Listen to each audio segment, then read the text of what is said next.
జిల్లా భోజనం సరిగ్గా లేదంటూ హాస్టల్ విద్యార్థుల ఆందోళన.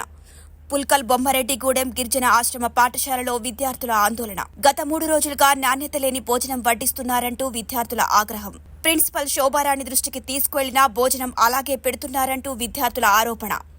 వండిన భోజనాన్ని తినకుండా పారబోసిన విద్యార్థులు. హాస్టల్ సిబ్బందితో విద్యార్థుల వాగ్వాదం.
కాల్ చేయాలి, లేకుంటే ఎవరికో ఒకరు కాల్ చేసి, లేకుంటే వేరే బియ్యం షిఫ్ట్ చేసుకోవాలి కదా.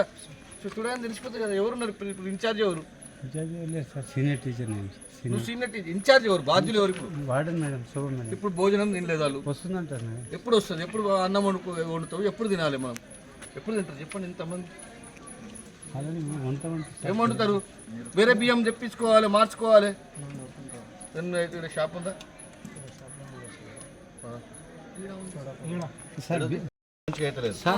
అది కొత్త బియ్యం సార్.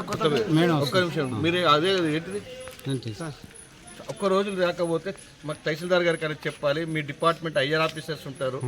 మనం ఆ రోజు మీటింగ్ పెట్టినాం. నూతన మెను వచ్చింది. పిల్లలు మంచి తినడానికి కోసమే కదా ప్రభుత్వం ఇంత ప్రత్యేక శ్రద్ధ వహించి పిల్లలకి ఆహారం మంచిగా పెట్టాలి, ఆరోగ్యంగా ఉండాలి, మంచి చదువునియాలి. అంత ఆలోచనతో ప్రభుత్వం ఉంటే మనం అంత నిర్లక్ష్యంగా ఉంటే ఎట్టానండి?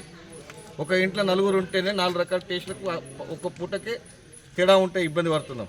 అలాంటిది ఇంతమంది విద్యార్థులు ఇబ్బంది పడుతున్నారు కదా. వాళ్ళకి 3 రోజుల నుంచి పస్తులో ఉన్నారంటే ఎంత ఇబ్బంది అంటే. లేకపోతే మార్చుకోవాలి, చెప్పాలి, ఎంఆర్ఓ గారికి ఫోన్ చేయాలి కదా. చేస్తారు కదా, వేరే బియ్యం తెప్పించుకుంటాం కదా, వండాలి కదా. ఇప్పుడు అన్నం తినకుండా ఇంతసేపు ఉన్నారు. మనం 1 గంట తినకపోతేనే మనకు ఆకలి అవుతుంది కదా బ్రదర్. వాళ్ళు ఎంత అవస్థ ఉన్నారు. ఆ రోజు ముఖాలు ఎంత కలకలలు ఉండే ప్రోగ్రామ్ పెట్టిన రోజు. ఈరోజు చూడండి ఎంత పరేషాన్లో ఉన్నారు. ఆ రోజు ఎంత ఆరోగ్యంగా ఉన్నాం బాబు, నేనే చెప్పిన కదా. పెట్టాలి కదా. Like, share and subscribe to Saira TV. ఓ సైరా.